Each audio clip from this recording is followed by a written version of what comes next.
তৈরি করে, কারণ স্কোয়ার ফিট মাপাটা বিক্রয় পর্যায়ে একটু জটিল। এই জন্য আমরা একটা আস্ত চামড়ার মূল্যটাতেই নির্দিষ্ট থাকতে চাই। খাসির ক্ষেত্রে আমরা যেটা বলেছি 22 থেকে 27 টাকা, এবং বকরির ক্ষেত্রে আমরা বলেছি 20 থেকে 22 টাকা। আর গরুর চামড়ার ক্ষেত্রে আমরা বলেছি যে এটা কি 60 থেকে 65 টাকা নাকি, 60 থেকে 65 টাকা ঢাকায়, এবং ঢাকার বাইরে 55 থেকে 60 টাকা।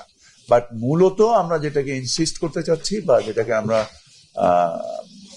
বলতে চাচ্ছি সেটা হচ্ছে পূর্ণ একটা চামড়ার দাম মিনিমাম 1350 টাকা ঢাকার ভিতরে এবং 1150 টাকা ঢাকার বাইরে, এবং এটা আমরা লবণযুক্ত চামড়ার ক্ষেত্রেই কথাটা বলছি।